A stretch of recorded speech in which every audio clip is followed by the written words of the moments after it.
कि कभी आपने हैकिंग अटेम्प्ट किए? आपने आते साथ ही माइक ड्रॉप आपने कर दिया। आप पाकिस्तान में कुछ भी कर लें, लेकिन जब तक आप बाहर की दुनिया में अपना लोहा नहीं मनवा लेते, ना कि जो अथॉरिटीज़ हैं वो आपको उस तरीके से अप्रिशिएट नहीं करती। People are in need for talent. इस वक्त रिसोर्सेज का पूरी दुनिया में फुकदान है। हमारी जो डिग्रीज हैं वो रियल वर्ल्ड स्किल्स नहीं सिखाती होती। इंस्ट्रक्टर्स हैं जो कि टीचिंग कर रहे हैं, वो इंडस्ट्री से लोग नहीं आते हैं। किसी ने कभी ये नहीं पूछा कि आपकी जीपीए क्या है। एंड्रॉयड फ़ोन और आईफोन आसानी से कैसे हैक हो सकता है? पूरी दुनिया में इस वक्त ये रेस है, कौन ज़्यादा से ज़्यादा टैलेंट अट्रैक्ट कर सकता है। पाकिस्तान में वो लोग हैं जो कि इमर्जिंग टेक्नोलॉजीज में काम कर रहे हैं, उनको आप टैक्स ब्रेक दें स्पेशल। एक बच्चा जो एक इमर्जिंग है, जो अब साइबर सिक्योरिटी में कदम रखना चाह रहा है, तो वो कैसे शुरू कर सकता है? मेरे दिमाग में इस वक्त आ रही है कि काबे किस मुंह से जाओगे गालिब, शर्त तो मगर नहीं आती। अस्सलाम वालेकुम and welcome to our another episode with Urdu Republic. This is your host Warda Butt. उम्मीद करती हूँ आप सब खैरियत से होंगे। आज का जो पॉडकास्ट है वो बहुत ख़ास है क्योंकि आज हमारे साथ मौजूद हैं पाकिस्तान के मशहूर ethical hacker and cyber security expert Rafay Baloch. ये ना सिर्फ पाकिस्तान में ही नहीं बल्कि पूरी दुनिया में साइबर सिक्योरिटी में महारत हासिल रखते हैं। इन्होंने गूगल, माइक्रोसॉफ्ट और बहुत सारी टेक कंपनीज की वल्नरेबिलिटीज़ को डिस्कवर किया है और एथिकल हैकिंग की दुनिया में एक इंस्पिरेशन है। काफ़ी सारी यूथ इन्हें माशाल्लाह फॉलो करती है और आज के इस पॉडकास्ट में हम जानेंगे कि साइबर सिक्योरिटी का असली मैदान क्या है, एथिकल हैकिंग का क्या स्कोप है मुस्तकबिल में, और इस ऑनलाइन दुनिया में हम किस तरीके से अपनी सिक्योरिटी को और अपनी प्राइवेसी को मेंटेन रख सकते हैं। तो आइए इस पॉडकास्ट को शुरू करते हैं। कैसे हैं राफे आप? अल्लाह इज़ बिन काइंड, आप बताएं। I am good, thank you. कैसा लग रहा है अपने मुल्क वापस आकर? अच्छा लग रहा है, और स्पेसिफिकली इस पॉडकास्ट में आके ज़्यादा अच्छा लग रहा है। Thank you. राफे, आप बेसिकली कराची से हैं और एजुकेशन भी आपकी बैरियर यूनिवर्सिटी से है with 2.56 GPA and you done your homework. Pakistan telecommunication authority में आपने 2 साल काम किया है। 4 years। तकरीबन 4 years। तो एक अच्छा खासा टाइम आपने बेसिकली कराची से ही आपने शुरुआत की है अपने करियर की। मुझे बताइएगा कि ऐसी क्या चीज़ थी जो आप पाकिस्तान छोड़ने पे मजबूर हो गए और यूके आपने शिफ्ट होने का प्लान कर लिया? आपने आते साथ ही ना एक कहते हैं माइक ड्रॉप आपने कर दिया। सो प्राइमरली ये कि मैंने पाकिस्तान छोड़ा नहीं है। इट्स जस्ट कि मैंने ये रियलाइज़ किया कि जो मेरा काम है उसका जो फुल पोटेंशियल है या जो उसकी मेजर मार्केट है वो ओवरसीज़ है। वेस्टर्न कंट्री में उसकी मेजर मार्केट है, और मुझे ऐसा लगता है कि आप पाकिस्तान में कुछ भी कर लें, लेकिन जब तक आप बाहर की दुनिया में अपना लोहा नहीं मनवा लेते, तो यहाँ पर जो लोग हैं और यहाँ पे जो यहाँ की गवर्नमेंट है या यहाँ की जो अथॉरिटीज़ हैं वो आपको उस तरीके से अप्रिशिएट नहीं करती। तो मुझे ऐसा लगा कि अगर मैं पाकिस्तान से बाहर जाकर कोई अपना स्टार्टअप, जो कि मेरे एंटरप्रेन्योर परसूट्स काफ़ी टाइम से एम्बिशंस थे, अगर मैं उसको परसू करूं और मैं एक स्टार्टअप बनाऊं और बाहर की दुनिया में उसको सक्सेसफुल करूं अपनी साइबर सिक्योरिटी सर्विसेज को, तो मुझे ऐसा लगता है कि पाकिस्तान में एक सर्टन पॉइंट ऑफ टाइम के ऊपर आके उस यहाँ की जो फर्म्स हैं या जो यहाँ की कंपनी है उससे वो इस्तेफ़ादा हासिल कर सकती हैं। क्योंकि ऑब्वियसली जब हम बात करते हैं इनोवेशन की, जब हम बात करते हैं टेक्नोलॉजी में, तो of course there is a significant difference between what the western world is doing and what we are doing. We are in early phases of digitization. हमारी अभी तक, अगर हम सिंध की बात करें, फेडरल की बात नहीं भी करते, तो यहाँ पे आप देख लें कि कितने गवर्नमेंट के इंस्टीट्यूशंस हैं जो अभी अपने इब्तदाई मरहलों में डिजिटाइजेशन के। जैसे वो डिजिटाइजेशन होगी यहाँ पर, वैसे वैसे साइबर सिक्योरिटी के इश्यूज़ यहाँ पे फर्दर आएंगे और वैसे वैसे आपको साइबर सिक्योरिटी प्रोफेशनल्स की ज़रूरत होगी। तो अगर हम बेसिकली डिसअपॉइंटमेंट की बात करते हैं तो ये एक बहुत बड़ी बात होती है। यहाँ पर अगर किसी की गवर्नमेंट जॉब हो जाती है, वो बहुत ज़्यादा सातवें आसमानों पे होते हैं, हमारी लाइफ सेटल्ड हो गई है। आपने इतना बड़ा डिसीजन लिया, अपनी गवर्नमेंट जॉब को छोड़कर आप अपने मुल्क से चले गए यूके में। There are a lot of youth जिनकी मेंटेलिटी ये है, जो इतना ज़्यादा डिसअपॉइंटमेंट पाकिस्तान से उनको है कि हमारे पास डिग्री है, हमारे पास ये स्किल्स है, लेकिन हमारे पास अपॉर्चुनिटीज़ नहीं है। तो इस बारे में आप क्या कहेंगे? मैंने बहुत सारे पॉडकास्ट पे या बहुत सारे वीडियोस पे लोगों को देखा हुआ है ये कहते हुए कि जी हमारे पास कंप्यूटर साइंस की डिग्री है और हमारे पास जॉब नहीं है और हम जो हैं बर्गर्स बेचने में मजबूर हो गए हैं, या हम कोई और काम करने के ऊपर, बिजनेस करने के ऊपर मजबूर हो गए हैं। ये बात बिल्कुल ठीक है कि यूथ जो है वो काफ़ी हद तक डिसअपॉइंटेड है, ये दोनों बातें आपकी ठीक है, लेकिन मैं इसको एक और पर्सपेक्टिव से देखता हूँ। जब मेरा एक्सपोजर हुआ वेस्टर्न वर्ल्ड में, तो मैंने ये रियलाइज़ किया कि people are in need for talent. Specifically अगर हम इमर्जिंग टेक्नोलॉजीज़ की बात करें, हम ब्लॉकचेन की बात करें, साइबर सिक्योरिटी की बात करें, हम आर्टिफिशियल इंटेलिजेंस की बात करें, तो इस वक्त रिसोर्सेज का पूरी दुनिया में फुकदान है। पूरी दुनिया में इस वक्त जो इमिग्रेशन हो रही है, डिस्पाइट ऑफ द फैक्ट कि ट्रम्प इस वक्त क्या कर रहा है या यूएस की एडमिनिस्ट्रेशन इस वक्त क्या कर रही है, आज भी वो टैलेंट बेस्ड इंडिविजुअल्स को इनवाइट कर रहे हैं कि हमारे मुल्क में आएँ, क्योंकि जो फ्यूचर है वो उसी के पास है। उसी वही कंट्री जो है वो फ्यूचर में एक बड़ी इकॉनमी बिल्ड कर सकेगा, जो कि ज़्यादा से ज़्यादा इमर्जिंग फील्ड्स में टैलेंट को अट्रैक्ट कर सकेगा। स्पेसिफिकली मैं आर्टिफिशियल इंटेलिजेंस की, साइबर सिक्योरिटी की और ब्लॉकचेन और इस तरह की जो इमर्जिंग टेक्नोलॉजीज़ हैं, रोबोटिक्स होगी, जिसका स्कोप भी आगे है। उसकी मैं बात कर रहा हूँ। तो जो लोग ये क्लेम करते हैं कि हमने डिग्री की है, हमारे पास जॉब्स नहीं है, आई बिलीव कि जो हमारी डिग्री है, क्योंकि मैं खुद इसी सिस्टम का प्रोडक्ट हूँ, पाकिस्तानी। मैंने मेरी जो सारी एजुकेशन है बैचलर्स तक की, बल्कि रादर मैंने मास्टर्स भी यहाँ पे किया है, वो सारी पाकिस्तान से। तो मैंने ये रियलाइज़ किया, और मेरा I've done masters from UK as well, तो मैंने ये रियलाइज़ किया कि हमारी जो डिग्रीज़ हैं वो रियल वर्ल्ड स्किल्स नहीं सिखाती होती। जो इंस्ट्रक्टर्स हैं जो कि टीचिंग कर रहे हैं, वो इंडस्ट्री से लोग नहीं आते हैं, वो लोग हैं जो कि प्योरली एकेडमिक बैकग्राउंड से आते हैं, बैचलर्स करते हैं, वहीं मास्टर्स करते हैं, वहीं पीएचडी में स्कॉलरशिप मिल जाती है, चाइना जाते हैं, डिफरेंट कंट्रीज़ में जाते हैं, इंडस्ट्री में काम नहीं करते, वापस आ जाते हैं, वापस आते हैं पाकिस्तान में, किसी इदारे के डीन बन जाते हैं, किसी का HOD बन जाते हैं। तो उनको रियल वर्ल्ड की अलाइनमेंट नहीं होती कि दुनिया में क्या हो रहा है। और फिर ऑफ कोर्स अगर हम बात करें कोर्सेज की जो कि पढ़ाए जाते हैं, अर्ली 2000 के 90s के कोर्सेज आज भी जो है ना पाकिस्तान में जो है वो पढ़ाए जाते होते हैं, और टेक्नोलॉजी जो है वो बड़ा फ्रीक्वेंटली जो है वो अपडेट होती है, और स्पेसिफिकली जिस स्पीड से, जिस पेस से टेक्नोलॉजी जो आगे बढ़ रही है, तो इसमें आई थिंक कि प्राइमरली गवर्नमेंट को देखना चाहिए इस चीज़ में। जो यूथ की डिसअपॉइंटमेंट है वो प्राइमरली इसी वजह से है कि उनको अपॉर्चुनिटीज़ नहीं मिल रही, वो बाहर अपनी अपॉर्चुनिटीज़ को देख रहे हैं, but at the same time वो स्किल सेट डेवलप नहीं करते। अगर वो राइट स्किल सेट डेवलप करें तो sky is the limit. Degree और स्किल्स की आपने बात की है, तो आपको क्या लगता है कि आज भी डिग्री उतनी ज़्यादा इम्पोर्टेंट है या स्किल्स की ज़्यादा प्रेफरेंस लोगों की है? Well, in today's world skill set जो है वो ज़्यादा इंपॉर्टेंट है डिग्री से, अगर हम दोनों को कंपैरिजन करें। But with that being said, मैं ये नहीं कहूँगा लोगों को वो डिग्री ना करें। उसकी वजह ये है कि आप देखें कि दुनिया में उसकी एक अपनी वर्थ है। वेल, वर्थ इस पर्सपेक्टिव से एक एंट्री बैरियर है। अगर आपने फॉर इंस्टेंस गवर्नमेंट में जॉब करनी है तो आपको बैचलर्स की या मास्टर्स की डिग्री एक बेयर मिनिमम रिक्वायरमेंट एग्जैक्टली, जो कि आपको इंटरव्यू स्लॉट सिक्योर करने में हेल्प करेगी। अगर आप इमिग्रेशन करना चाह रहे हैं, फॉर इंस्टेंस कनाडा या यूके और डिफरेंट कंट्रीज़ हैं, तो उसमें भी डिग्री की रिक्वायरमेंट होती है। इसी तरह आप मिडल ईस्टर्न कंट्रीज़ में वीज़ा लगवाना चाहते हैं तो वो सर्टन, अगर आपके पास डिग्री नहीं है तो आपको मैनेजर का वीज़ा नहीं लगता, आपको डिफरेंट वीज़ा रूट के थ्रू जाना पड़ेगा। तो कहीं ना कहीं उसकी सिग्निफिकेंस तो है, लेकिन एट द सेम टाइम वो सिर्फ और सिर्फ आपको इंटरव्यू स्लॉट तक आपको पहुंचा सकती है। आपकी जो स्किल सेट है उसको बीट नहीं कर सकती। मैं आपको एग्जांपल दूंगा कि मेरी 2.56 GPA, जिस तरह आपने शो के इब्तिदाई मरहले में इंट्रोडक्शन में बताया, और मेरे पास 2 डिग्रीज़ हैं, 2 मास्टर्स की डिग्रीज़ हैं। एक यहाँ पे पाकिस्तान में एक यूनिवर्सिटी, रिफा यूनिवर्सिटी से मैं डिड माई मास्टर्स, बैरियर से मैंने बैचलर्स किया, और बाहर यूनिवर्सिटी वेस्टमिंस्टर लंदन से मैंने 2 मास्टर्स किए हैं, मतलब सो इन टोटलिटी।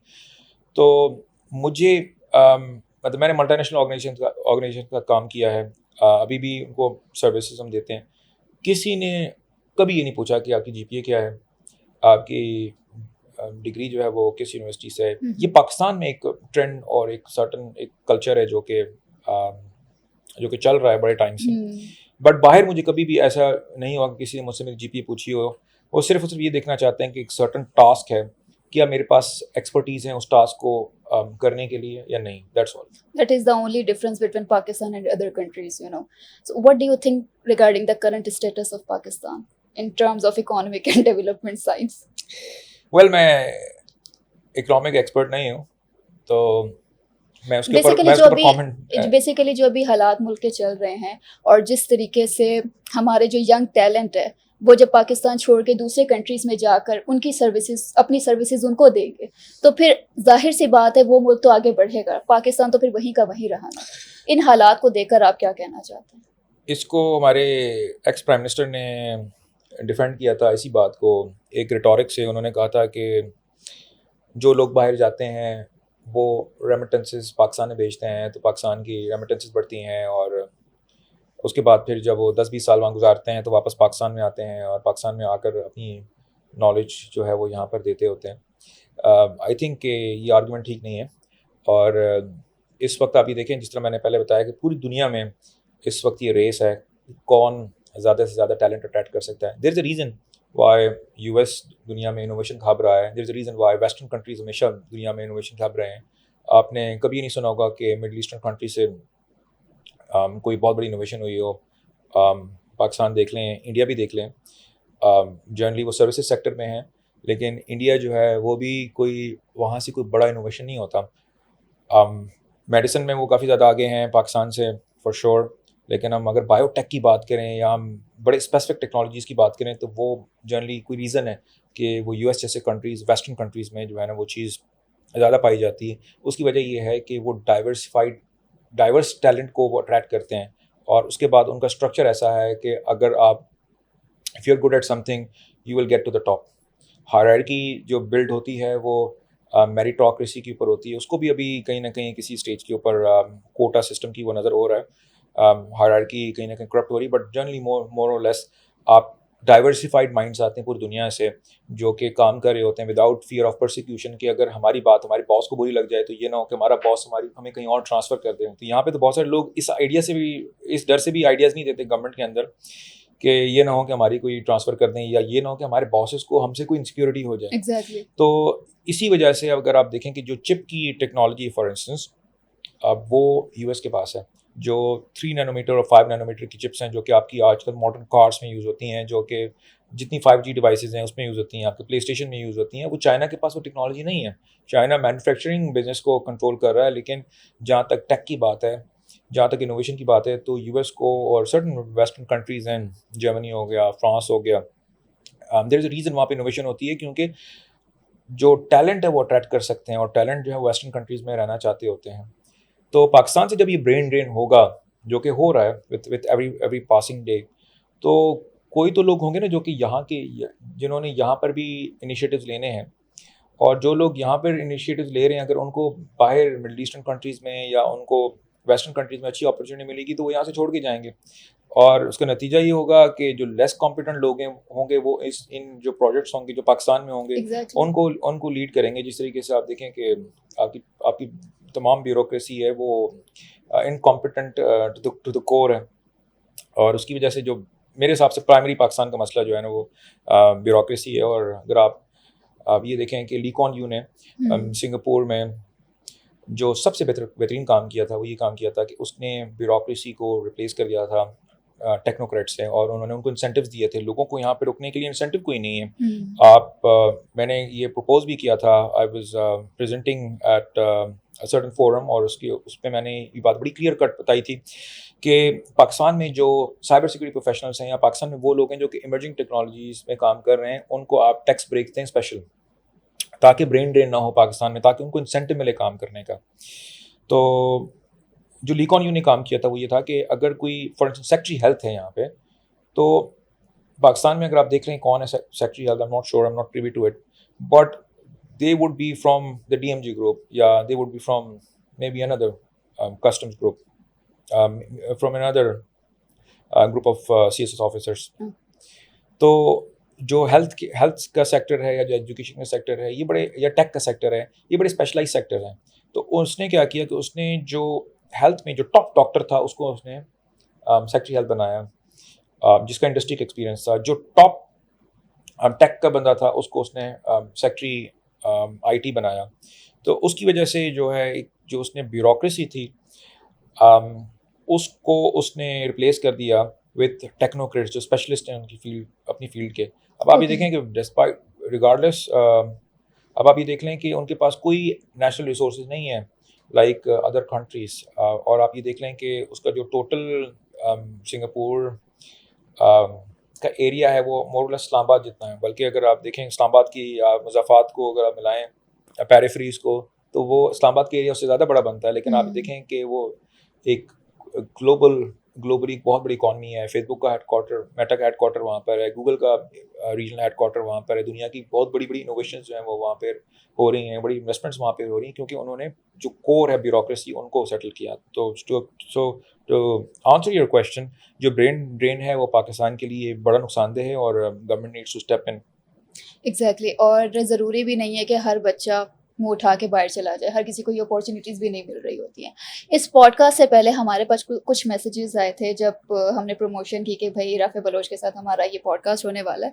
तो बहुत सारी यूथ आपको ऑब्वियसली माशाल्लाह फॉलो करती है और आपकी हर पोस्ट पे कहीं ना कोई ये कमेंट भी होता है कि सर हम साइबर सिक्योरिटी की फील्ड में आना चाहते हैं, प्लीज़ हमें कोई कोर्स सजेस्ट कर दे जो हम सीख कर और साइबर सिक्योरिटी को अच्छी तरीके से सीख सकें। मुझे सबसे पहले अपने मेंटोर्स के बारे में बताएं कि आपने खुद कहाँ से सीखा ताकि हमारी ऑडियंस सुन सके, और कौन से ऐसे बेसिक कोर्सेज हैं जो अगर एक बच्चा जो एक इमर्जिंग है जो अब साइबर सिक्योरिटी में कदम रखना चाह रहा है तो वो कैसे शुरू कर सकता है। सो मैं आपको जो सेकंड क्वेश्चन है ओवर आर्चिंग, उसको मैं पहले आंसर कर देता हूँ कि मैंने ये कहाँ से सीखा। सो सेल्फ एक्सप्लोरेशन थी प्राइमरीली और क्यूरोसिटी थी। मैं पहले भी मुख्तलिफ फोरम्स पे कह चुका हूँ कि ऑर्किड एक बड़ा famous social networking website, it was a very famous social network website back in 2009। तो उसमें जो स्क्रैप नंबर्स होते थे वो जब ज़्यादा होते थे उसका मतलब ये होता था कि you are a very influential personality, similar akin to how Instagram and the likes of Facebook कि आपके जितने ज़्यादा फॉलोअर्स होंगे you be treated as like an influential personality. तो मेरे इनबॉक्स में एक मैसेज आया था जिसमें मुझे ये कहा गया था कि अगर आप ये software certain piece of software install करेंगे तो आपके स्क्रैप नंबर्स बढ़ेंगे। इन रियलिटी उसने जो पासवर्ड सेव थे मेरे ब्राउज़र में उन्होंने उसको एक्सट्रैक्ट किया and they took over my account और they took over my computer और it took me lot of time to recover that. और मैंने एक और पॉडकास्ट में ही बात की थी कि I was quite interested in art और मेरा शौक था पेंटिंग्स बनाने का। मैंने बड़ी कोशिश की। Yes, okay. मैंने बड़ी कोशिश वैसे की। ये तो हमें मालूम है कि आपका साइबर सिक्योरिटी से हटके भी कुछ इंटरेस्ट है जिसमें एक पेंटिंग भी है वो हम बात करेंगे पॉडकास्ट के एंड में जी। सो मैंने काफ़ी कोशिश की फॉर आई बिलीव 2 years। मैं लगा रहा कि मैं अच्छी पेंटिंग बना सकूँ, लेकिन मैंने देखा कि बहुत सारे ऐसे लोग थे जो कि नेचुरली बहुत अच्छे पेंटर्स थे, but when it came to और बहुत सारे ऐसे सब्जेक्ट्स थे जो कि मैं I was not very good at. I was never good at academics, but जहाँ जहाँ पे कंप्यूटर्स की बात आती थी तो I always used to outshine others. तो बड़े अर्ली एज से मैंने ना ये ट्रबल शूटिंग स्टार्ट की और I was deep into computers. I was deeply interested in के how things work. और a hacker is someone जो कि टेक्नोलॉजी में इंटरेस्टेड होता है to pull apart things and see के how certain things work. So that is how it started। और फिर जब मेरा अकाउंट की compromise हुआ तो it took me 3 days more or less to recover that account। और and then I started posting on different forums कि जी इस तरीके से मेरा अकाउंट हैक हुआ है और आप भी इस तरह के प्रिकॉशंस लें और कोई सॉफ्टवेयर इस तरह आपने का अवेयर डाउनलोड ना किया करें। दूसरों को भी। तो मुझे लोगों ने बताया कि यार आप काफ़ी अच्छी अवेयरनेस दे रहे हैं, तो why don't you start your own blog. तो I started my own blog rafhackingarticles.blogspot.com back in 2009 और that blog started gaining lot of traction। and then 2012 में जो मेजर ब्रेक थ्रू हुआ था that was when I hacked into PayPal। और उस वक्त PayPal was one of the first bug bounty programs।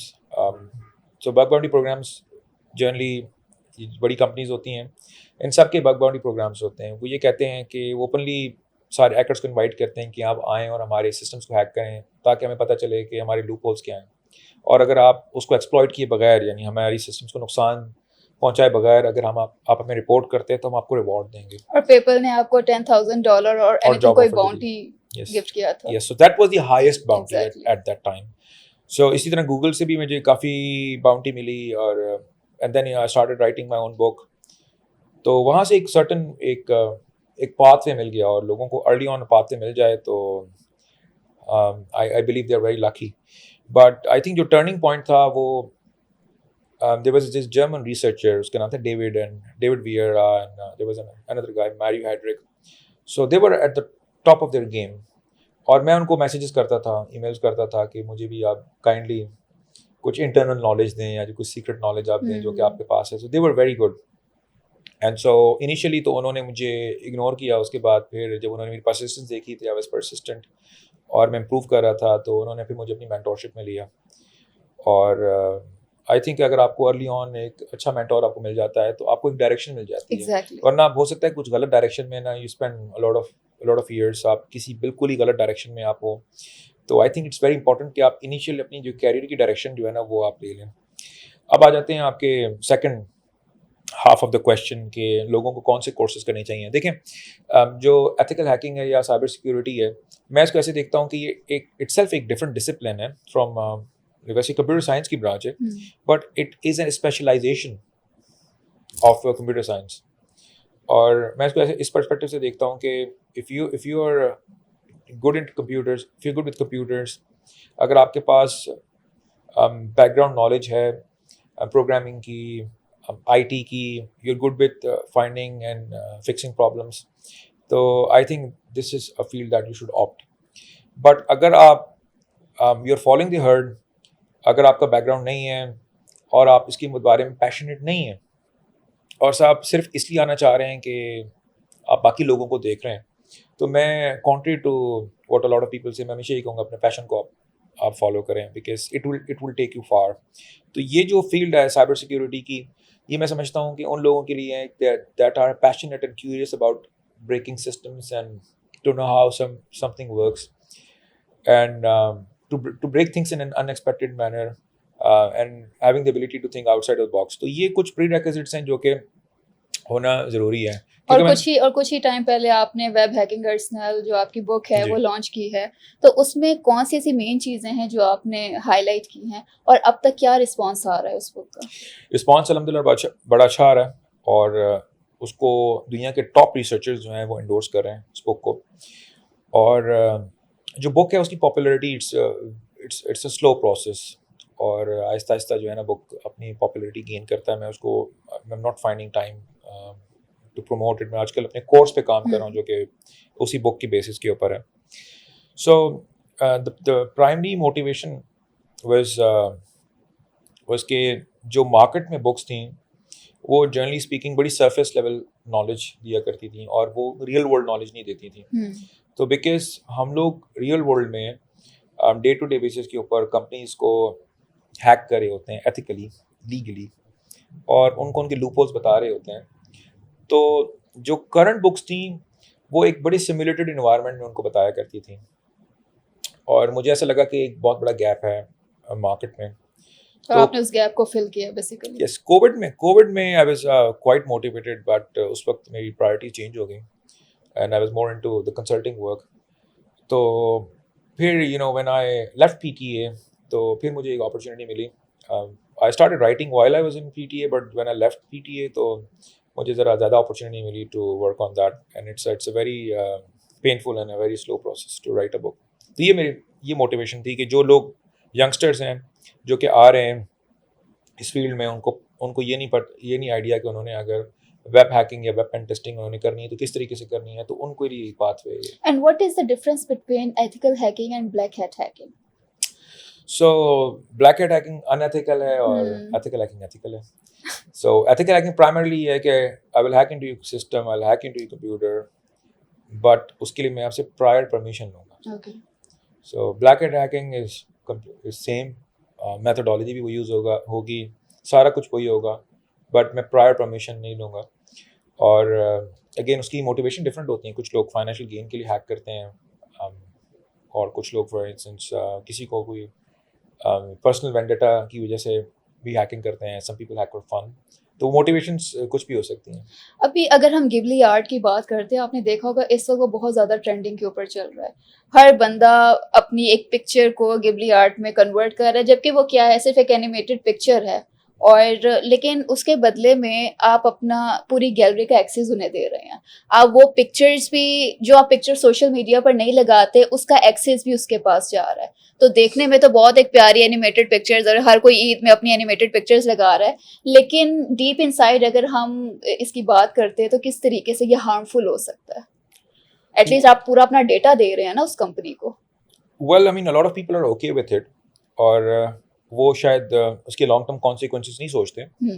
कुछ लोग सोचते भी होंगे, but I have come across situation जिसमें कुछ लोगों ने बड़ा क्रिंज कंटेंट बनाया टिकटॉक के ऊपर और डिफरेंट सोशल मीडिया प्लेटफॉर्म के ऊपर, and at some point of time वो मोहतरमा जो है वो अपना कंटेंट रिमूव करवाना चाह रही थी, okay, but it was too late, क्योंकि वो कंटेंट जो है वो इतनी वेबसाइट में वायरल हो चुका था। क्योंकि इन रेट्रोस्पेक्ट वो ये देख रही थी कि उन्होंने बड़ा क्रिंज कंटेंट बनाया, and she wanted to remove that content, but it's not easy to remove something once it's on the internet. It's there, कहीं ना कहीं कैश में, कहीं ना कहीं बहुत सारी और सर्च इंजन्स हैं जो कि क्रॉल कर रही होती हैं। once something is out on the internet, it's there. इसी तरह इंस्टाग्राम हो गया, फेसबुक हो गया, ये इटसेल्फ आपकी जो पिक्चर्स हैं, EU में तो कुछ लॉज हैं जो कि आपकी कॉन्सेंट के बगैर आपकी पिक्चर्स के ऊपर वो ट्रेन नहीं कर सकते हैं अपने AI मॉडल्स को। अब जिस तरह चैट जीपीटी है, इसके मुतल्लिक जो बड़ी कंट्रोवर्सी वो यही है कि चैट जीपीटी को कॉपीराइट डेटा के ऊपर ट्रेन किया गया उनकी इजाज़त के बगैर। इसी तरह जो ये पिक्चर्स हैं, इनकी मदद से जो आप गैलरी का एक्सेस दे रही हैं, ये पिक्चर्स उनके सर्वर्स पे अपलोड हो रही हैं और उनकी मदद से उनका AI मॉडल ट्रेन हो रहा है। कल को कोई ब्रीच होती है फॉर इंस्टेंस, तो ये सारा का सारा डेटा पब्लिक हो सकता है। और वंस, मैंने जिस तरह बताया, once it's public, it's going to remain there for eternity. But still, if someone wants to remove their picture, so क्या उसका क्राइटेरिया है? कुछ सर्विसेज हैं जो कि अब क्लेम करती हैं कि वो रिमूव करती हैं पिक्चर्स को और आपकी पर्सनल डेटा को।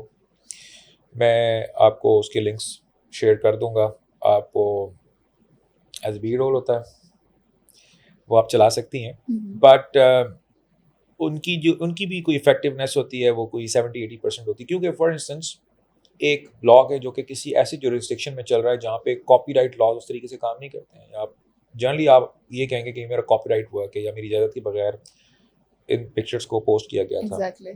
तो यूट्यूब तो वुड समटाइम्स ऑनर या Facebook would honour that request, but अगर फॉर इंस्टेंस कोई रशियन रीजन में है, कोई चाइनीज़ वेबसाइट पे, कोई जापानीज़ वेबसाइट में, कोई ऐसे जुरिस्डिक्शन में जहाँ पर कॉपीराइट के लॉज उस तरीके से काम नहीं करते, तो वहाँ से वो पिक्चर्स रिमूव नहीं होती हैं। It's very very hard. Exactly. और अगर हम डीप फेक की बात करते हैं तो इसके एडवांटेज तो हैं, साथ में डिसएडवांटेज उससे भी ज़्यादा है, जिससे बहुत सारे लोगों की ज़िंदगी पर एक असर पड़ रहा है। तो डीप फेक पर आपकी एज सच क्या वर्किंग रही है? वेल, मैंने 2020 में इसके ऊपर एक पहला केस किया था डीप फेक पे, और उस वक्त मैंने ये वार्न किया था कि deep fake is going to be a major thing अगर उसके ऊपर अभी से ही गवर्नमेंट ने काम नहीं किया और सोशल मीडिया प्लेटफॉर्म्स को अभी से नहीं कहा कि आप डीप फेक की डिटेक्शन को बेहतर करें, क्योंकि मैंने खुद डीप फेक्स क्रिएट की और मैंने अपने फेसबुक पेज के ऊपर अपलोड की, और फेसबुक उसको डिटेक्ट नहीं कर पाया। अच्छा। एंड आई रियलाइज की कितना ईजी है इनकी डिटेक्शंस को जो है ना बाईपास करना।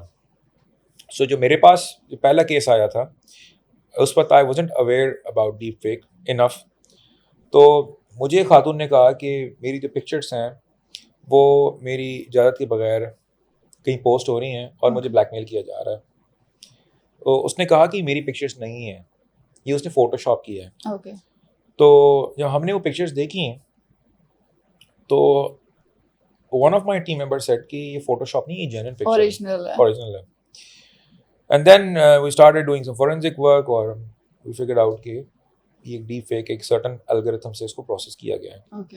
और जिस वेबसाइट पे वो होस्ट कर रहा था, we gained access to that websites, और हमें we found like hundreds of pictures of other women, और वो बंदा यही करता था कि बेसिकली आपको एक सर्टन अकाउंट से फॉलो करेगा, प्राइवेट अकाउंट को, और आपने अगर उसकी रिक्वेस्ट एक्सेप्ट की या कोई पब्लिक अकाउंट उठाएगा और उसको एक डीप फेक सॉफ्टवेयर से रन करेगा और आपके जो फेस स्वैप कर लेगा। सो बेसिकली आपका फेस किसी और बॉडी के ऊपर स्वैप हो जाएगा, और फिर वो नूड पिक्चर्स की को यूज़ करते हुए आपसे पैसे एक्सटॉर्ट करेगा.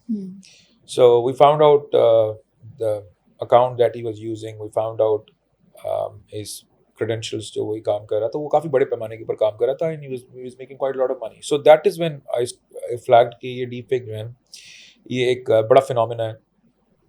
इसी तरह फिर इंडिया के इलेक्शंस हुए, उसमें भी डिफरेंट एमएलएज ने 7 या 8 ज़बानों में अपने मैसेज को रेप्लिकेट करवाया यूजिंग डीपफेक.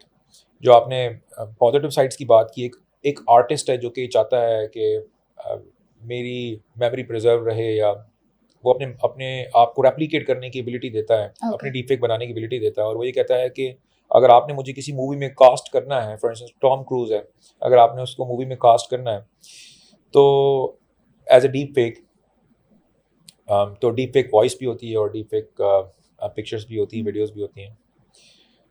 तो मेरी फैमिली को रॉयल्टी मिलनी चाहिए. So that is like sort of a legitimate use. बहुत सारे आर्टिस्ट जो हैं वो उन्होंने कॉन्ट्रैक्ट्स किए हैं कंपनीज के साथ कि सिर्फ हम ही ऑथराइज होंगे और आपके मरने के बाद हम आपको कास्ट करेंगे मूवीज़ में, और उसके बाद जो आपकी फैमिली होगी या जो जिनको आप नॉमिनेट करेंगे उनको आपके मरने के बाद भी रिवॉर्ड मिल रहा होगा. सो इसके काफ़ी एडवांटेजेस भी हैं, इसके डिसएडवांटेजेस भी हैं. अभी रिसेंटली, अच्छा, एक बड़ा मेजर डिफरेंस है. 2020 में आपको लोगों की बहुत सारी पिक्चर्स चाहिए होती थी to be able to generate a deepfake. So आपको डिफरेंट एंगल से उनकी पिक्चर्स चाहिए होती थी. बट अभी आपको जो करंट मैकेनिज्म है या करंट जो सॉफ्टवेयर्स हैं उसमें you only need one picture to generate a deepfake. अच्छा, इसी तरह एक दुबई में एक स्कैम हुआ था जिसमें एक बैंक के मैनेजर को कॉल आई थी एक कस्टमर की तरफ से डीपफेक वॉइस में. वो उससे बात करता था, एज इन के बहुत सारी ट्रांजैक्शंस जो होती हैं जो कॉर्पोरेट कस्टमर्स की होती हैं वो फ़ोन बेस्ड ट्रांजैक्शंस होती हैं. तो उसने डीपफेक वॉइस उसकी क्लोन की थी क्योंकि he was a CEO of a major company. तो उसने उसकी यूट्यूब से ऑडियोज उठाई हैं और उससे उसकी डीपफेक वॉइस बनाई है और उससे उस मैनेजर को कॉल किया है, उसको कहा है कि एक्स अमाउंट ऑफ मनी आप ट्रांसफ़र करें वाई अकाउंट में. और उसने ट्रांसफर बिकॉज उसने कहा कि मैं तो इससे रियली बात करता हूँ and I recognize that voice. तो इसके बहुत सारे और नए रिस्क जो है ना वो नज़र आ रहे हैं. तो आजकल हैकर्स कौन सी बेसिकली किस तरीके से अकाउंट्स को हैक करने की कोशिश कर रहे हैं?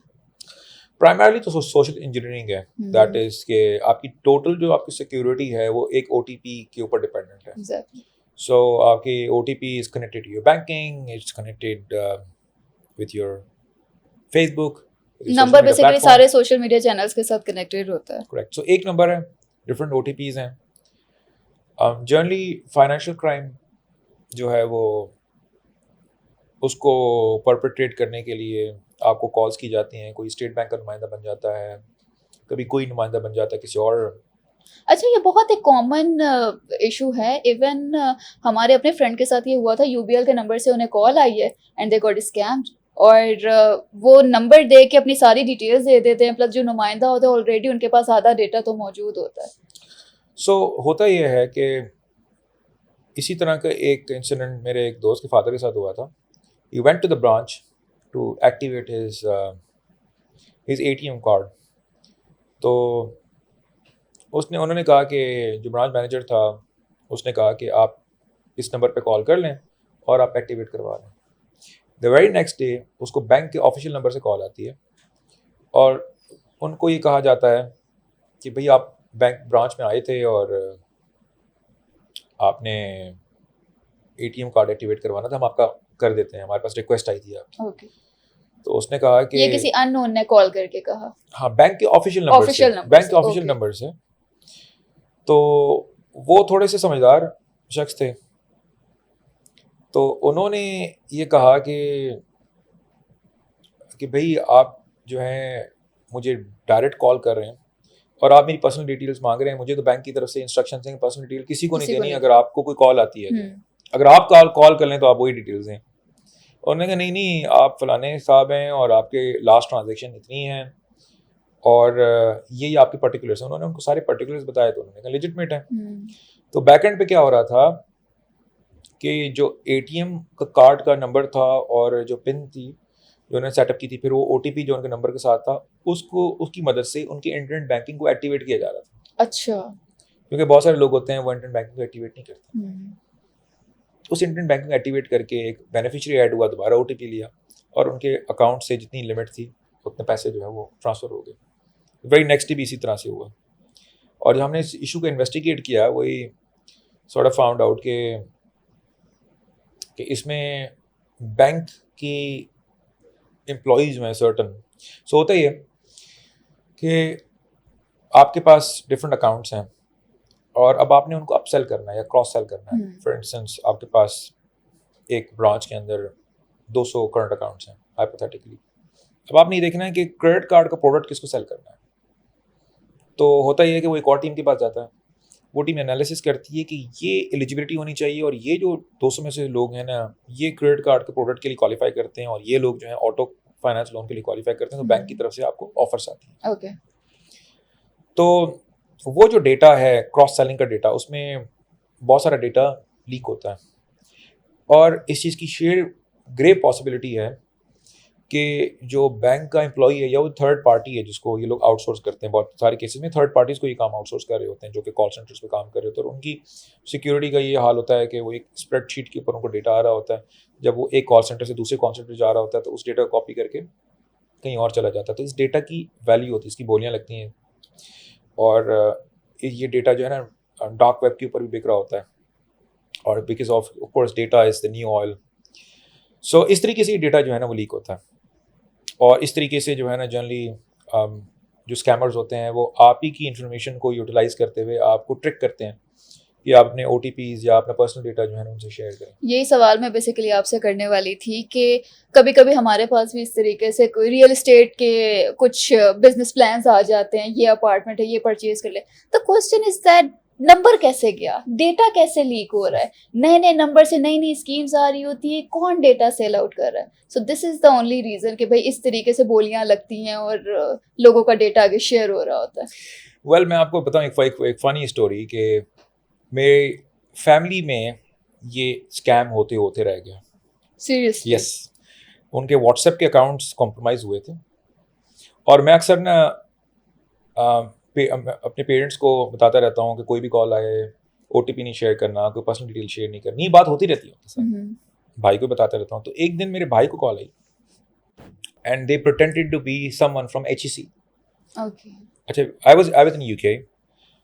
तो उन्होंने कहा कि हम आपकी वेरिफिकेशन कर रहे हैं, आप फलाने साहब हैं एंड स्टडीज़ इन ज़ेबिस्ट यूनिवर्सिटी। सो उन्होंने कहा कि उन्होंने उनकी डिटेल्स बताई, स्टूडेंट ID, रोल नंबर, जो भी पर्टिकुलर्स होते हैं, और हम आपकी वेरिफिकेशन कर रहे हैं बिकॉज आप 7th या 8th सेमेस्टर में हैं और आप ग्रेजुएट होने वाले हैं। तो आप ऐसा करें कि हम आपको एक कोड भेज रहे हैं, आप अपना OTP दे दें। उसने अपना OTP दे दिया। अब while he was on the phone उन्होंने उसका व्हाट्सएप टेक ओवर कर लिया। अच्छा, उसके बाद उन्होंने कहा कि हमें वेरिफिकेशन के लिए आप 2 और लोगों की ज़रूरत है, तो आप काइंडली अपने फादर से बात करवाएं या मदर से बात करवाएं। तो उन्होंने कहा कि मैं ना आपको नंबर देता हूँ अपने फादर का और आप जो हैं वो काइंडली उनको कॉल कर लें और उनसे आप वेरिफिकेशन कर लें। तो my father is a surgeon, तो he was in the OT, operation theatre में थे वो। तो उनको कॉल आती, उनको पहले मेरा भाई कॉल करता है, वो आपको HEC वाले कॉल करेंगे वेरिफिकेशन के लिए। अच्छा, हालांकि my father is a very witty person and he is very cautious of these things. तो उनको कॉल आती है और उनको कहते हैं कि जी आपके वो बेटे के सिलसिले में बात हुई थी। जी जी जी जी जी बताएं आपको क्या चाहिए। वो कहते हैं OTP चाहिए। वो OTP उनको देके खुद ऑपरेशन करने लगे, चले गए। अच्छा, बिफोर दैट हैपेंड, मजे की बात यह है कि उन्होंने कहा हमें एक और वेरिफिकेशन भी चाहिए। तो उनके जो 7 जो कॉलीग थे OT में, उन्होंने कहा यार मैं HEC की कॉल आएगी, उनको आप OTP जो है ना प्रोवाइड कर दें। ओके। तो उधर OTP प्रोवाइड हुआ। जब ये सारा कुछ हो गया तो मैं कहीं से स्कॉटलैंड से आई बिलीव मैं ट्रैवल करके आया हुआ था and I was very tired. तो मेरे भाई ने मुझे उधर उठाया और उसने कहा जी सारे घर वालों का अकाउंट हैक हो गया। तो मेरे ख्याल में शायद क्योंकि मैंने फ़ोन साइलेंट पे किया हुआ था 3-4 घंटे से ज़्यादा की नींद होती नहीं है। सो मुझे लगा कि मैं कोई ख्वाब देख रहा हूँ। फिर मुझे उसने उठाया, मैं उठा, मैंने कहा पता नहीं क्या हो गया, कैसे अकाउंट हैक हुआ है। अब मैं उनको कॉल कर रहा हूँ, वो कॉल नहीं पिक कर रहे, मेरा भाई कॉल नहीं पिक कर रहा क्योंकि उसको लगा कि स्कैमर दोबारा कॉल ना कर ले। ओके। अच्छा, वो करते क्या हैं कि जब आपको व्हाट्सएप टेक ओवर कर लेते हैं तो वो 2 फैक्टर लगा देते हैं ऑथेंटिकेशन, और उसके बाद ना उसको बार बार ना रीसेट करने की कोशिश करते हैं। तो जब आप दोबारा से अपना व्हाट्सएप एक्टिवेट करने की कोशिश करते हैं ना ओटीपी से, तो वो कहते हैं कि आपको 12 घंटे वेट करना पड़ेगा। उसके बाद वो पैसे मांगना स्टार्ट हो गए उन नंबर्स के अगेंस्ट। अच्छा, अब मेरा राब्ता हो नहीं रहा, तो हमारे कजन का ग्रुप था, वहाँ पर किसी ने पोस्ट किया कि भाई ये मैसेज आया हुआ है। ओके। तो मैंने उनको कहा कि फौरी तौर पे उनसे पूछो उनका बैंक अकाउंट क्या है, क्योंकि मुझे आइडिया था कि अब वो सबको मैसेज करके जो है वो बैंक अकाउंट डिटेल्स हाँ मांगेंगे। बैंक अकाउंट डिटेल्स जो है वो मांगेंगे। अच्छा, हमने किया ये कि फिर हमने स्ट्रैटेजिकली मतलब एक तरफ मैंने व्हाट्सएप से सपोर्ट की चैट इनिशिएट की और मैंने कहा कि आप रिकवर करें। तो भाई का अकाउंट फ़ौरन रिकवर हो गया। कुछ टाइम बाद फादर का अकाउंट था वो रिकवर नहीं हो रहा था, तो वो ये कह रहे थे कि हम उसको वेरीफाई करें डिटेल्स और सारा कुछ। I was going back and fourth with them. तो मुझे ये था कि ये ना हो कि पैसे ट्रांसफ़र हो जाएं, क्योंकि जो पैसे मांग ये जाते हैं ना, ये डिफरेंट म्यूल्स के अकाउंट में जाते हैं। मिसाल के तौर पे ये डिफरेंट पेजेस रन करते हैं और कहते हैं कि जी आपको महीने के 20,000 रुपये मिलेंगे, आपको 25,000 मिलेंगे, आपको घर बैठे बैठे। आपने सुना होगा यार, घर बैठे बैठे पैसे कमाएं। तो होता ये है कि आप उनको बैंक अकाउंट देते हैं और आपके बैंक अकाउंट्स और इस्तेमाल होते हैं ये पैसा मूव करने के लिए, और फिर Okay. एटीएम से सर्टेन एटीएम से ये लोग पैसे जो है ना अपने विड्रॉ कर लेते हैं। एक दफ़ा पैसे चले जाते हैं, within minutes if not seconds वो पैसे विड्रॉ हो जाते हैं। और once the money is withdrawn वो फिर वापस नहीं बहुत आते। मुश्किल है। एग्जैक्टली। सो हुआ ये कि हमने उनको ट्रिक किया और हमने कहा अच्छा हम पैसे भेज रहे हैं। सब ने 4-5 लोगों ने उसको एंगेज किया। ओके। जितने अकाउंट्स थे ना उसके पास वो सारे हमने दे दिए, ओके। और उन अकाउंट्स को जो है मैंने अपने डायरेक्ट चैनल्स के थ्रू उन अकाउंट को मैंने ब्लॉक करवा दिया टेम्पररी। ओके। अच्छा, उसके बाद हमने रिपोर्ट भी किया, एफआई को भी हमने रिपोर्ट किया। काइंड ऑफ देम उन्होंने भी हमें इस चीज़ में असिस्ट किया। अब हुआ ये कि फादर का अकाउंट इवेंचुअली रिकवर हो गया। रात में फादर के जो दोस्त थे उनकी कॉल आती है कि क्योंकि उनका नंबर कॉम्प्रोमाइज़ हो गया था, वो तो ज़्यादा व्हाट्सएप यूज़ नहीं करते थे, तो वो घर गए तो उनकी बेगम ने उनसे कहा है कि आपको पैसे पहुंच गए। तो उन्होंने कहा कौन से पैसे? उन्होंने कहा जी कि जो मेरे ससुर थे उन्होंने मुझे मैसेज किया कि उसको पैसे चाहिए इस अकाउंट में, तो तुम उनको पैसे क्यों नहीं भेज रही हो? तो मुझे लगा कोई इमरजेंसी होगी, तो मैंने पैसे भिजवा दिए और वो पैसे जो है ना चले गए। बट थैंकफुली वो जिस वक्त पैसे पहुंचे उन अकाउंट्स में, वो अकाउंट्स तब तक फ्रीज हो चुके थे, क्योंकि हमने ऑलरेडी स्ट्रेटेजिकली उनको हमने उनसे सारे के सारे अकाउंट्स हमने निकलवा लिए थे। तो मैं आपको बताना ही चाह रहा हूँ कि इवन दो कि हम ये सुनते होते हैं कि डेटा नहीं देना या अपना ओटीपी नहीं देना, पर्सनल सर्कमस्टेंसेस डिफरेंट हो सकते हैं। इंसान कभी किसी स्ट्रेस की सिचुएशन से गुजर रहा है, इंसान का कभी ध्यान नहीं होता, तो बड़े बड़े मार्क आ जाते हैं। बेसिकली अगर आपने अपना व्हाट्सएप सिक्योर रखना है तो उसका सिर्फ रीजन ये है कि आप ओटीपी ना दे किसी को भी नहीं, बस। किसी को भी नहीं। और मतलब उसके अलावा इतनी आसानी से आपका व्हाट्सएप कॉम्प्रोमाइज नहीं हो सकता। हाँ, जनरली ये बात कह सकते हैं कि इतना आसान नहीं है किसी का व्हाट्सएप कॉम्प्रोमाइज़ करना। जितनी भी ये ट्रिक्स होती हैं वो सारी की सारी आपके ओटीपी के ही गिर्द घूम रही होती हैं। कुछ और भी हैं, फॉर इंस्टेंस अगर आपके गूगल ड्राइव में आप बैकअप रखा हुआ है, गूगल ड्राइव तक पहुंच जाए, क्लाउड में कोई पहुंच जाए, कोई फ़ोन आपका हैक कर ले, तो वो फिर व्हाट्सएप की एंड टू एंड एन्क्रिप्शन। रफ़ा, अगर एफआईए की बात करते हैं तो बहुत सारे ऐसे केसेस हैं जो एफआईए में आ रहे होते हैं। अब इतना ज़्यादा टाइम लग जाता है उन केसेस को कभी कभी रिजॉल्व होने में। अगर आपकी सोर्स है तो आप यू आर लकी इनफ कि आपका काम थोड़ा जल्दी हो जाता है, लेकिन एक नॉर्मल बंदा जो अपना केस लेकर वहां पर जा रहा है महीनों लग जाता है। फिर एक वक्त आता है बंदा बोलता है छोड़ दो, करना ही नहीं है, उस केस को वहीं पे छोड़ दो।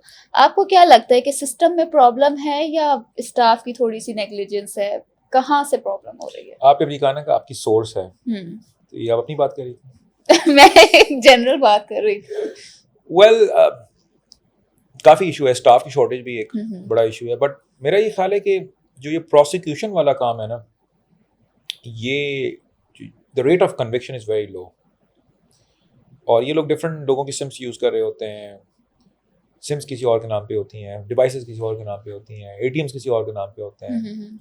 इनको प्रूव करना बड़ा डिफिकल्ट होता है। ऐसा ही है। सो अगर ये जो लोग पकड़े जाते हैं, अगर उन लोगों को एडिक्वेटली प्रॉपर्ली कन्विक्ट किया जाए तो उसमें डिटरेंस क्रिएट होगी, वरना यही लोग होंगे एफआईआर अरेस्ट करेगी, बेल के ऊपर ये लोग बाहर आ जाते हैं कोई भी अरेंजमेंट करके, और उसके बाद फिर दोबारा से ही काम करना शुरू हो जाता लेकिन मेरा केस, मैं तो सोर्स से गई थी, वो तो आज तक रिजॉल्व ही नहीं हुआ। उल्टा अच्छा, I'm not privy to that matter. मैं केस को छोड़ चुकी हूँ, आपके बस रहने दो। खैर, अच्छा राफे, मुझे ये बताइएगा कि फाइनेंशियल फ्रॉड्स की बात करते हैं हमारे पाकिस्तान में, अगर से पाकिस्तान की बात करते हैं, बहुत सारी ऐसी कंपनीज हैं जो अच्छे मंथली रिटर्न्स देकर आपको मतलब क्लाइंट अपना बना लेती हैं, कुछ टाइम तक आपको रिटर्न्स दे रही होती हैं और फिर वैनिश हो जाती हैं, मतलब डूब गया सबका पैसा। फाइनेंशियल फ्रॉड्स को लेकर आपकी क्या वर्किंग रही है और क्या कहना चाहेंगे कि लोग किस तरीके से महफूज रह सकते हैं? बातों में तो बहुत आसानी से लोग आ जाते हैं, 4 दिन में पैसा डबल, लेकिन इसको आप कैसे देखते हैं? वेल, आई थिंक ये स्टार्ट हुआ है अनुराधा से, अनुराधा, बिल्कुल फिर हेरा ऐसा ही फेरी के, जो कि 21 दिन में पैसे डबल करती थी। तो उससे उस वक्त सुनील शेट्टी पूछता है कि आप ऐसा कौन सा कारोबार, बड़ा पर्टिनेंट क्वेश्चन है कि आप ऐसा कौन सा कारोबार करती हैं जिससे पैसा जो है वो 21 दिन में 21 डबल दिन में हो डबल हो जाता है। जाता है। तो वो ये कहती है कि हम जिसके साथ कारोबार करते हैं हमें वो 7 दिन में डबल करके देते हैं। उसने कहा वो अच्छा। तो लोग नाइव हैं अनफॉर्चुनेटली, और लोग इसी तरह की चीज़ों पे they fall prey to it. बुनियादी बात यह है कि एक अच्छा रिटर्न क्या होता है आपकी इन्वेस्टमेंट पे। लोगों को आदत लगी है प्रॉपर्टी में, बिटकॉइन में और डिफरेंट क्रिप्टो करेंसीज में पैसे डबल करने की, ऐसा ही ट्रिपल है। करने की। लोगों ने 10 टाइम्स भी किए हैं जिन्होंने अच्छे प्रोजेक्ट्स में इन्वेस्ट किए हैं, there is no denying in that. But उसी चीज़ का एडवांटेज लेके डिफरेंट नामों से स्कीम्स आती हैं, ऐसा ही है। वो स्कीम्स बंद होती हैं, फिर नई स्कीम्स आती हैं। D4U के नाम से एक बहुत बड़ी स्कीम थी जिसमें अरबों रुपए का फ्रॉड हुआ। ऐसा ही। अभी तक आई बिलीव उस केस का फैसला नहीं हो सका। मल्टी लेवल मार्केटिंग स्कीम थी, हमने उसको एक्सपोज भी किया था। मुझे याद है फारूक बलोच के साथ मैंने एक समय पे शो किया था, हमने उसको एक्सपोज किया था एक एक उसके एस्पेक्ट को। और प्राइमरली पीछे एक ही प्रिंसिपल होता है कि आप पैसा दें और आप रेफर करें लोगों को। तो आप पैसा दें, आपको एक सर्टन रिटर्न होगा। और जैसा मैंने शुरू में कहा कि अच्छा रिटर्न क्या होता है, एक अच्छा रिटर्न होता है 10%, 12%, एक बहुत अच्छा रिटर्न होता है। ऐसा ही है। पाकिस्तान में 22-23% रिटर्न एक टाइम पे था इंटरेस्ट रेट की वजह से, क्योंकि इन्फ्लेशन बहुत ज़्यादा थी, आपकी जो रुपये की डिवैल्यूएशन थी वो उस हिसाब से थी, तो बैंक्स जो हैं वो इंटरेस्ट रेट उतना रखती हैं। बट अगर आप मिसाल के तौर पे जो ड्रग्स का भी बिजनेस है, वियतनाम में अगर आप अंडरग्राउंड मार्केट में देते हैं तो उसमें भी आपको 4% पर मंथ मिलता है। जो मेरी बातचीत हुई है कुछ लोगों से, अब ये 48% इज ए ह्यूज रिटर्न, क्योंकि उस पर रिस्क बड़ा होता है। ऐसा ही है।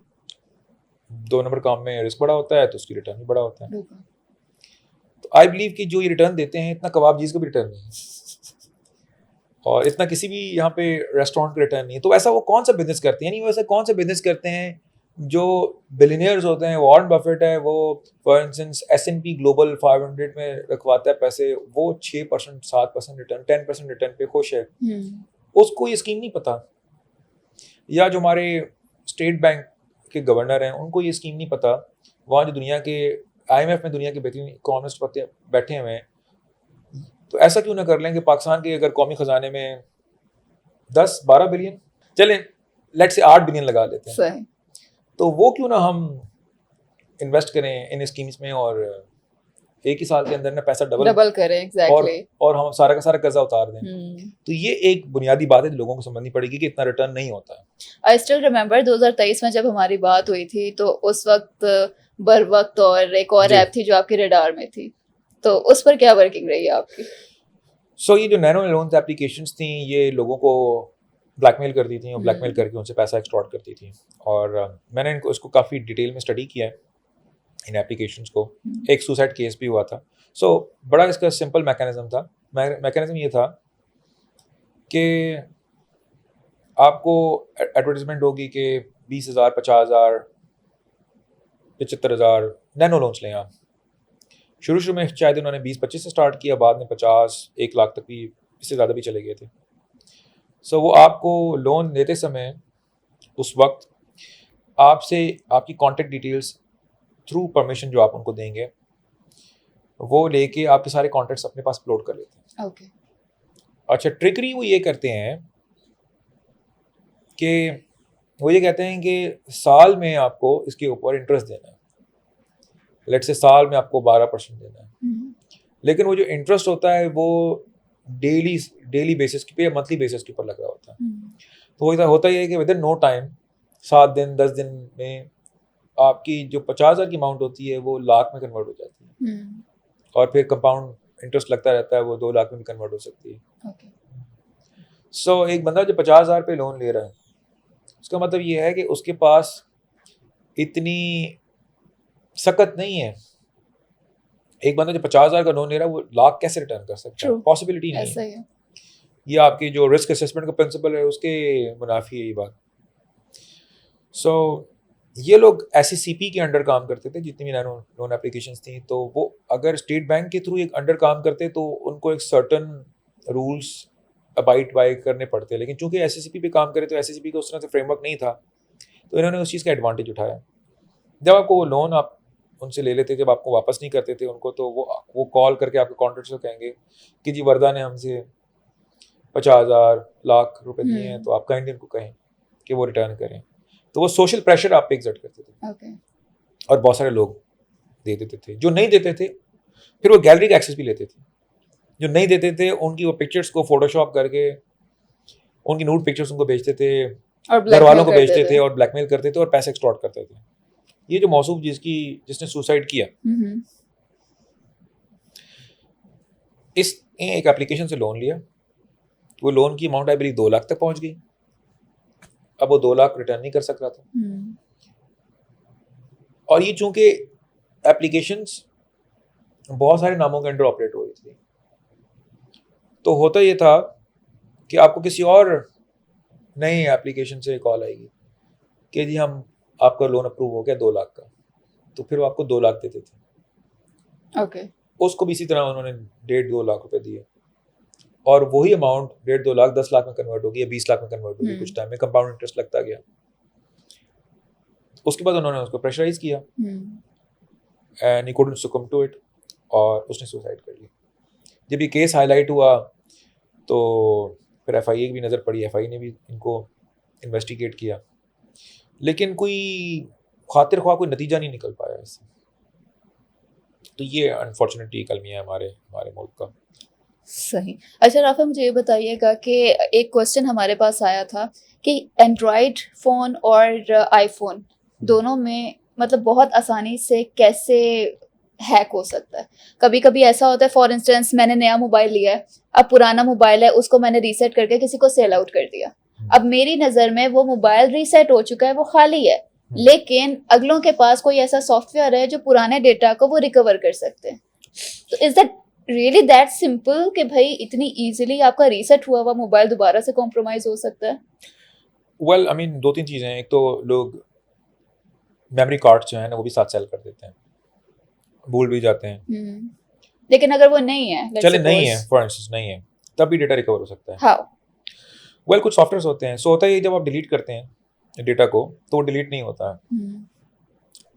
सर्टन टाइम के बाद वो ना ओवरराइट हो जाता है, क्योंकि उन्होंने ना ये कैपेबिलिटी रखी है इटसेल्फ आईफोन में या एंड्रॉयड में या आपके जो फाइल सिस्टम्स हैं कि आप डेटा को रिकवर कर सकें। ये कैपेबिलिटी बाय डिफ़ॉल्ट रखी जाती है कि in case of accidental deletion आप डेटा को रिकवर कर सकें। जो प्रॉपर तरीका है डेटा को डिलीट करने का, आप फैक्ट्री रीसेट करेंगे, उसके बाद आप उसमें लार्ज फिक्टिशियस वीडियोस डाउनलोड करेंगे या फोटोज डाउनलोड करेंगे। सो फॉर इंस्टेंस अगर आपकी मेमोरी 128 गिग है तो आप उसको फुल कर देंगे डिफरेंट मूवीज डाउनलोड करके, ताकि वो जो स्पेस है वो ओवरराइट हो जाए, जो फ्री स्पेस है जहाँ पर आपका डेटा रिजाइड कर रहा है वो ओवरराइट हो जाए। और उसके बाद फिर आप दोबारा, मतलब जनरली जो लोग रिकमेंड करते हैं वो कहते हैं आप ट्वाइस उसको फैक्ट्री रीसेट करें और उसके बाद उसमें वो डेटा जंक डेटा जो है ना वो फिल करके दे दें, ताकि वो डेटा ओवरराइट हो जाए। So the only way, safe way of deleting data is to overwrite the data. ठीक है। जिस तरह जो मेथड जो मैंने आपको बताया है। ऑलराइट। और एक और चीज़ ये है कि जो सीसीटीवी कैमरास लगे होते हैं ऑफिसेज में, घरों में, हर जगह पर, वो कितनी आसानी से कॉम्प्रोमाइज़ हो सकता है। एक इंसिडेंट हमारे पास ऐसा आया था, जिस तरीके से हम बैठे हुए हैं, एक ऑफिस था, और ऑल ऑफ सडन, मतलब वहाँ उस कैमरे में आपकी आवाज़ भी रिकॉर्ड हो रही है और सारी चीज़ें रिकॉर्ड हो रही है। ऑल ऑफ सडन एक आवाज़ आती है कि भाई आपका कॉम्प्रोमाइज़ हो चुका है और हम आपकी सारी चीज़ें देख रहे हैं, आप उन्होंने ये किया है। जो कंप्यूटर्स पे वो वर्किंग कर रहे थे वो सब ट्रेस हो रहा था वहाँ से। तो ये इसके पीछे क्या लॉजिक है? एक कैमरे का एक्सेस तो कंपनी के पास होता है, या जो दूसरी कंपनी, जो थर्ड पार्टी है, जो कैमरा लगाने आई है, या तो उनके पास हो सकता है। लेकिन ये कॉम्प्रोमाइज़ इतनी आसानी से कैसे हो गया? वेल मेरे पास भी एक केस आया था जिसमें एक ब्यूटी पार्लर में एक सीसीटीवी लगा हुआ था, और वो किसी ने कॉम्प्रोमाइज़ कर लिया था और वो ब्लैकमेल कर रहा था। प्राइमरली होता ये है कि लोग एक तो अपने बेडरूम्स में सीसीटीवी लगाते हैं, विच इज़ नॉट रेकमेंडेड, या कैमरास लगाते हैं, इट इज़ नॉट रेकमेंडेड। बल्कि मैं सब लोगों की ये एडवाइस करूँगा कि वो कैमरा डिटेक्टर जो है वो अपने साथ कैरी करें, क्योंकि I been to couple of Airbnbs और मैंने वहाँ पे कैमरास डिटेक्ट किए हैं। ओके। Yes, तो contrary to the popular thinking, Airbnbs are not this that safe, और आपको अपने अपने साथ कैमरा डिटेक्टर जो है कैरी करना चाहिए। सो दैट वाज ऑन, थोड़ा सा मैं डाइग्रेस कर गए, but back to the topic, कैसे कॉम्प्रोमाइज़ हुआ। सो जो सीसीटीवी होता है उसका एक सर्टेन मैनेजमेंट पोर्टल होता है। ओके। नॉर्मली लोग उसको ना मिसकन्फिगरेशन थ्रू पब्लिकली एक्सपोज कर देते हैं।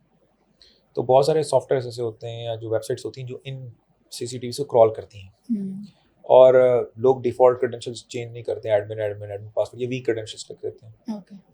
तो उसके थ्रू रिमोटली आपको कैमरास मिल जाते हैं। अगर आज आप, एक वेबसाइट है shodan.io, shodan.io, उस पे आप जाएं, आपको बहुत सारे एक्सपोज्ड कैमरास मिलेंगे।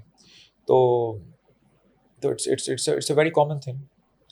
और फैमिली व्लॉगिंग आजकल बहुत ज़्यादा एक हॉट टॉपिक चल रहा है, और जिस तरीके से कुछ इन्फ्लुएंसर्स, कुछ यूट्यूबर्स हैं जिनके पीछे दुनिया पागल हुई हुई है, से नो टू फैमिली व्लॉगिंग, ये सारी चीज़ें समहाउ, अगर डीप इनसाइड हम देखें, आप सुबह उठ के अपने कमरे से शुरुआत करते हैं ब्लॉगिंग की, आप अपने पूरे कमरे की लोकेशन तो दिखा रहे हैं, किधर क्या पड़ा हुआ है, क्या चीज़ है। फिर आप दूसरे कमरे में जा रहे हैं, अपनी मदर को सलाम करने जा रहे हैं, तो वो उस कमरे को पूरा आप टूर करवा रहे हैं। तो ऑटोमेटिकली आप अपनी प्राइवेसी तो लोगों तक खुद पहुंचा रहे हैं। ये फैमिली व्लॉगिंग मैं आपसे जानना चाह रही हूँ कि किस तरीके से हार्मफुल हो सकती है मजीद। वेल मेरा इसके ऊपर थोड़ा सा डिफरेंट पर्सपेक्टिव है। वो ये है कि अगर कोई इंसान कर रहा है, they are within the right to do it, और इसके कॉन्सिक्वेंसेज हैं। जिस तरह ये डकी बाई का जो इंसिडेंट था, उसके ऊपर मैंने एक वीडियो भी किया था, और उसमें इसी तरह हुआ था कि किसी ने उसकी डीप फेक बना दी थी, और फिर वैसे मैं तो उसको किसी और पर्सपेक्टिव से इसलिए देखता हूँ कि किसी को पता नहीं था कि डीप फेक थी, उनकी वीडियो के बाद ही पता चला कि वो डीप फेक थी, और लोगों ने उसको भी मोनेटाइज किया, और तो ये इस तरह के इश्यूज तो होते हैं। फिर वंस समथिंग इज ऑनलाइन, तो उसको फिर उसकी एप्लीकेशन इतनी जो हो जाती है कि वो उनको रिमूव नहीं करते। बट कितने ऐसे लोग हैं जो कि गिवन द फैक्ट कि अगर उनके पास भी डकी बाई जितनी पॉपुलैरिटी हो, वो इस चीज़ को ऑप्ट करना चाहेंगे। बहुत सारे हैं। तो अगेन मैं किसी की मोरालिटी के ऊपर कमेंट नहीं करना चाहता इसमें। People are free to do whatever they like to, लेकिन at the same time audience भी तो जो उनको देख रही है। बिल्कुल ऐसा ही। आप ये ना देखें कि वो कौन लोग हैं जो कि फॉर इंस्टेंस अपनी फैमिली की डे टू डे लाइफ को एक्सपोज कर रहे हैं। वो कौन लोग हैं जो कि देख भी रहे हैं उनको, जो 6 मिलियन या 10 मिलियन जो व्यूज आ रहे हैं, कहाँ के लोग, वो कौन लोग हैं? वो पाकिस्तानी लोग हैं, वो यहाँ के लोग हैं जो कि उनको देख रहे हैं। और at the end social media पे वो कहते हैं कि आई एम प्राउड कि भाई हमने सब्सक्राइब नहीं किया इनके चैनल को और आज तक इनका व्लॉग नहीं देखा। एग्जैक्टली। तो मुझे ऐसा लगता है कि ये कहीं ना कहीं तजाद एक नज़र आता है कि आप जिस चीज़ को पब्लिकली आप कहते हैं कि भाई अनएक्सेप्टेबल है, प्राइवेटली आप उस चीज़ को खुद भी देख भी रहे हैं, देख भी रहे होते हैं। तो मैं उनसे ज़्यादा उन लोगों को कि मुखातिब करूँगा, या उन लोगों से के व्यू पॉइंट जानने में ज़्यादा इंटरेस्टेड हूँगा कि वो कौन लोग हैं जो कि इन वीडियोस को देखते हैं। अगर लोग ये वीडियोस देखना बंद कर दें तो ये जितने भी लोग हैं, ये चैनल्स हैं, वो अपनी मौत आप मर जाएंगे। लोग इस तरह का कंटेंट पसंद करते हैं, करते लोग हैं, definitely. एंटरटेनमेंट लोगों को स्पाइस अच्छा चाहिए। लगता है। लोगों के as घरों long में as there's क्या a चल market, रहा है, एग्जैक्टली, वो कहते हैं ना कि don't hate the player, hate the game. Right. अच्छा, बेसिकली अगर हम हैकिंग की बात करते हैं तो एक सवाल हमारा ये था कि कभी आपने हैकिंग अटेम्प्ट की है या कभी आपने किसी का अकाउंट हैक किया है, कभी Well, कोई ऐसी आपको क्या लगता है कि मतलब मैं ऑन कैमरा आई कन्फेशन करूंगा? नहीं, ऑन कैमरा फिर कन्फेशन भी फिर भी कैसे करूंगा मैं? But still there is a question. Well, your question is well left. सबसे ज्यादा चैलेंजिंग या इंटरेस्टिंग कौन सी एक्टिविटी अब तक आपकी साइबर सिक्योरिटी में रही है, जो ऐसा प्रोजेक्ट जो आपका बहुत ज्यादा फेवरेट भी रहा हो, जिसको रिसर्च करने पे, जिस पे वर्किंग करने पे आपको खुद भी बहुत ज्यादा एक इंटरेस्ट डेवलप हुआ हो? मेरी जो एंड्रॉइड पे रिसर्च थी specifically, I was very particularly very interested in it, क्योंकि जो मैंने बग्स निकाले थे वो बिलियंस ऑफ डिवाइसेस को इफेक्ट कर रहे थे, millions and billions of devices को, और उसको काफ़ी पजीराई मिली इंटरनेशनल मार्केट्स में, और उसको कवरेज मिली फोर्ब्स में, BBC में। That in particular sort of allowed me to get into Black Hat, जो कि दुनिया की एक बहुत बड़ी साइबर सिक्योरिटी कॉन्फ्रेंस थी, और एक ज़माना ऐसा था कि मैं उन कॉन्फ्रेंसेस पे अप्लाई करता था और लोग हमें लिफ्ट नहीं करवाते थे, और आज का एक ज़माना है कि खुद वो कॉन्फ्रेंसेस की तरफ से, उन कॉन्फ्रेंसेस की तरफ से इनविटेशन आता है कि आप आके स्पीक एट आवर कॉन्फ्रेंसेस। तो आई थिंक टाइम फ्लाइज, और ये स्पेसिफिक एक प्रोजेक्ट था जिसपे आई वाज क्वाइट इंटरेस्टेड, और इसमें एक इंटरेस्टिंग एस्पेक्ट और था कि जो ये Android, because it's owned by Google, तो जब मैंने वल्नरेबिलिटी गूगल सिक्योरिटी टीम को रिपोर्ट की, which is arguably one of the best security teams in the world, उन्होंने रिजेक्ट कर दिया कि ये इशू नहीं है। जब मैंने पब्लिक किया तो हमारी सिक्योरिटी कम्युनिटी लोगों को कहा कि ये एक बहुत बड़ा प्राइवेसी डिजास्टर है, और फिर गूगल ने एक्सेप्ट किया। तो मैंने गूगल से कहा कि मेरी बाउंटी कहाँ है, उन्होंने कहा आपने तो डिस्क्लोज कर दिया। मैंने कहा आपने कहा इशू नहीं है। तो वो मीडिया में काफ़ी ज़्यादा उस चीज़ को हाईलाइट किया गया था कि, और मेरा ही ख्याल है कि उससे मैंने ये आई लर्न कि stick to your guns no matter what others are saying. अगर आपको बिलीफ है अपने ऊपर, अपनी एबिलिटीज़ के ऊपर, तो इट डजंट मैटर कि लोग क्या सोचते हैं। ऐसा ही। राफे, अब तक हमारी जितनी भी बातें हुई हैं और कंक्लूजन की तरफ चलते हैं, एंड की तरफ चलते हैं, आपके कुछ इंटरेस्ट जैसे पियानो आपको बहुत ज़्यादा पसंद है, तो ये इसका शौक कैसे आपको पैदा हुआ? बचपन से था, या साइबर सिक्योरिटी एक ऐसी फील्ड है कि इंसान थोड़ा सा जो है खुश भी हो जाता है वो चीज़ें, कोडिंग्स और ये सारी चीज़ें कर करके, तो कौन सी एज में आकर आपने पियानो सीखा और कैसे इंटरेस्ट डेवलप हुआ? पियानो का इंटरेस्ट तो काफ़ी पहले से था।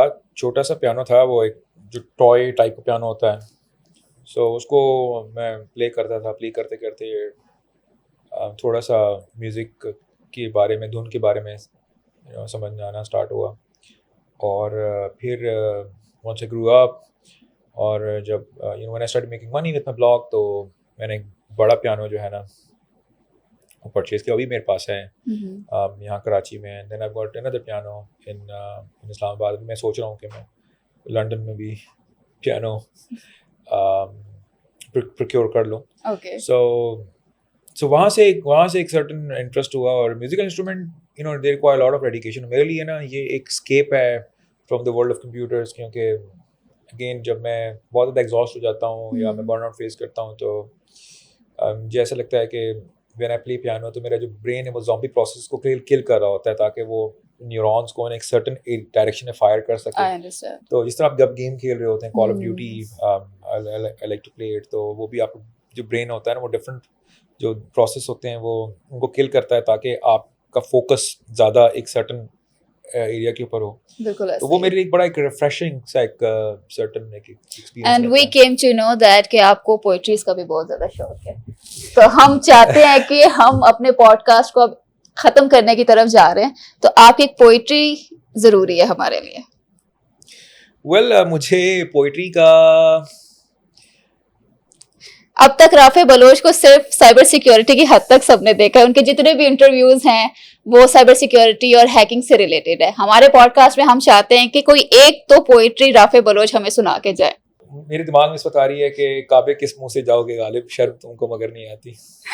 Thank you so much. Thank you so much. It was a lovely conversation with you, Rafe. Yeah, Thank you likewise. so much for coming. बहुत अच्छी conversation रही है और जो questions हमारे पास आए थे audience की तरफ से, आपके followers की तरफ से, वो courses और hacking और ये सारी चीज़ें जितनी भी queries थी वो सब आपने explain कर दी है बहुत अच्छे तरीके से. Thank you so much for your time.